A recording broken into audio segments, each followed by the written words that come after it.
Hello, Gemini. Welcome to Very Virgoan. I'm Veronica Virgo, and I am here for your full moon reading for August. If you are here for the very first time, welcome again. I hope you enjoy my reading, and please feel free to like, subscribe, and comment. If you're back because you got something out of my August full moon reading, then welcome back, and I hope to dazzle you again with my reading, and of course, like, comment, and subscribe. Tonight, I am going to be reading from the Crow Tarot, which is just a gorgeous deck. It has wonderfully fanciful artwork that I love. It's by MJ Cullinane, I do believe is how she pronounces her name. And she actually, I believe, offers a course on how to read from her deck.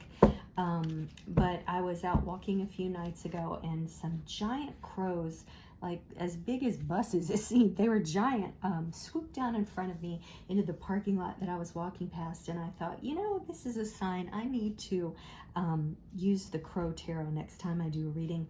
I'll also be reading from the SpellCasting card set and doing some tarot dice for you at the end. Just a little bit about the full moon before I get started. So the cycle of 2 weeks that leads up to the full moon is a waxing phase as the moon gets bigger. And we often do work around manifesting, magnetizing, bringing things toward us, increasing our income and prosperity, that sort of thing. And then the moon is sort of the summit of that, right? But from the full moon to the new moon is a waning cycle. So we're looking at how to eliminate things from our lives that are no longer serving us, how to streamline our lives, cut out the dross, if you will. It could be weight, it could be people, it could be habits, it could be debts, you know, whatever. So think about that as we move forward in this 3-card reading, past, present, and future. All right, Gemini, I'm just going to do one more shuffle.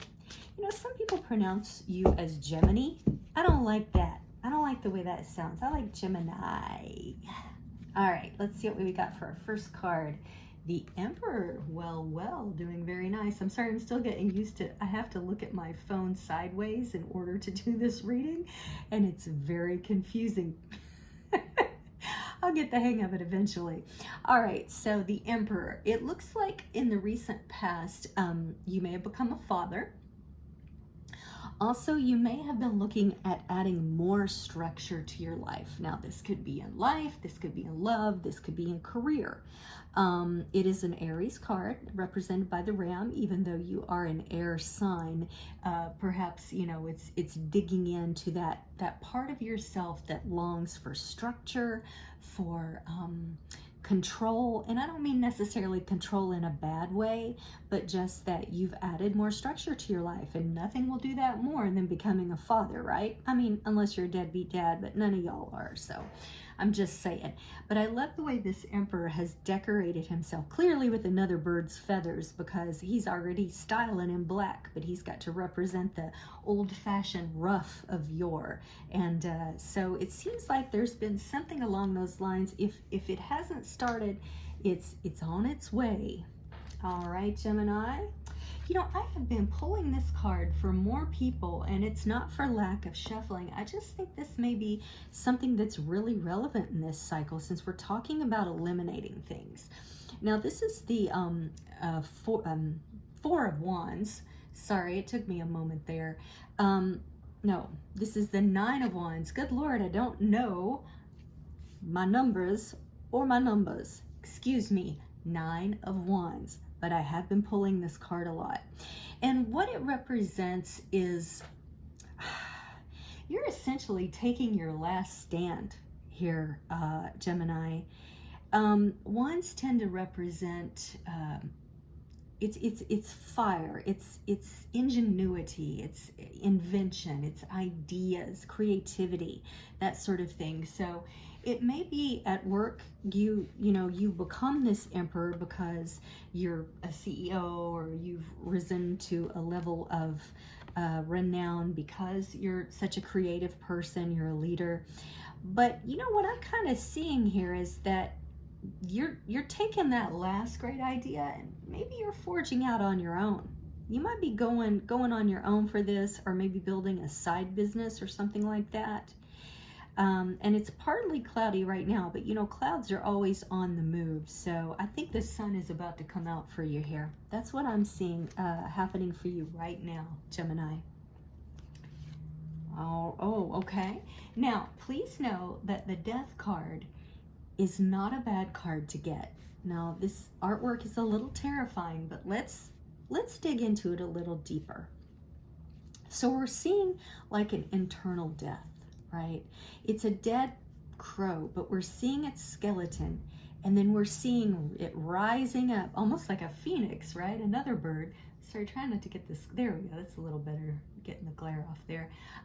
This bird is rising up and renewing. You know, you have the funereal roses here, but they're almost like leading the bird up into new heights. And that's exactly what death means in the tarot. It's representing an end of a cycle and a change, a metamorphosis. It's very much like the Wheel of Fortune in that way. Things are shifting and changing for you.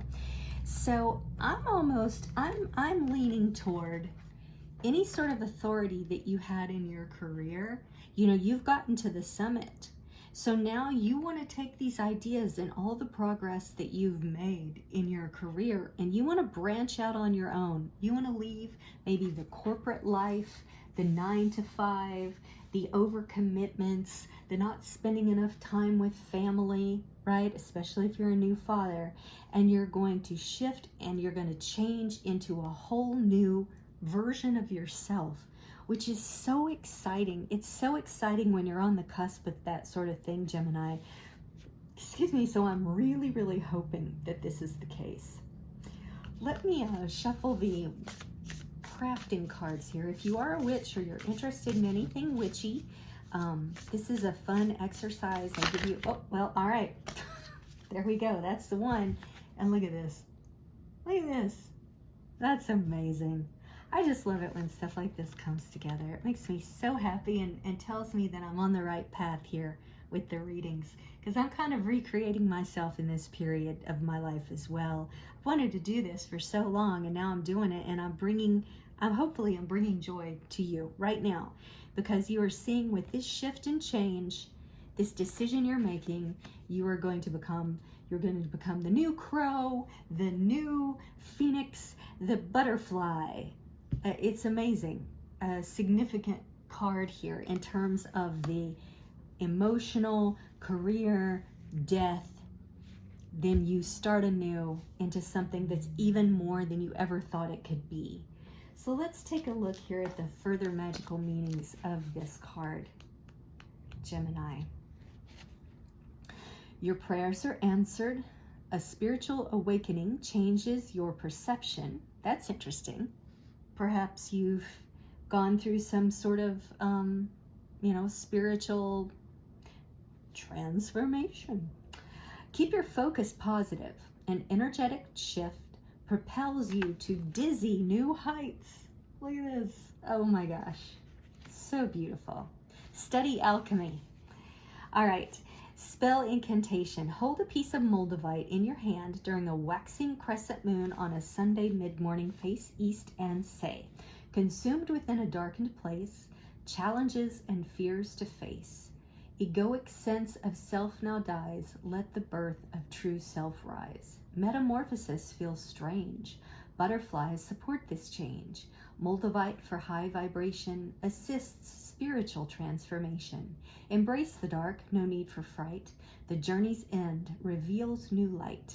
Now say, gratefully I accept the magic of you, of protection to assist in all that I do. Lend me the courage, build power in me, assist my transcendence, so mote it be. Wow. You know, I had a feeling there when I said study alchemy. Now there is the sort of, what is it, Thoth, what's his name? Aleister Crowley versions of alchemy. But when I was reading there and I said that, I had this image of chemistry as alchemy. And I feel like there may be somebody out there in the Gemini group that really is interested in chemistry and science and how that you can make a difference in the world studying that. Maybe like climate change and things like that. I know chemistry and climatology are two different things, but I don't know, maybe that's a way of interpreting alchemy. I'm just feeling that, and I hope that touches someone, that it means something to someone. All right, let's do the tarot dice. All right, we have Pisces, we have Venus, we have 1, and we have Scorpio. I feel like some of you are a Scorpio moon, and if so, this is really relevant. This reading is for you. You might be in love with the Pisces. Sometimes I feel when they're supposed to come together. And I think the Pisces and the Venus are together. So if you are married to, in love with, in a relationship with, or want to be in a relationship with the Pisces, then that is for you, Gemini, as well. Just some more signifiers. And with the 1, I just feel that, like, okay, so the Emperor is like the head guy, right? So number 1, if you will. But with the Death, you become number 1 of your own design. That you become more of a number 1 than you even imagined. Oh, look, I can turn them this way and you can actually see them. I'm just realizing that now, but you probably can't still because it's too far away. All right, Gemini, I think that was a terrific reading, and I hope it was exciting for you. I hopefully will see you on the next moon cycle, which will be the new moon in 2 weeks. And comment, like, and subscribe, and have a terrific day, week, year, and millennium.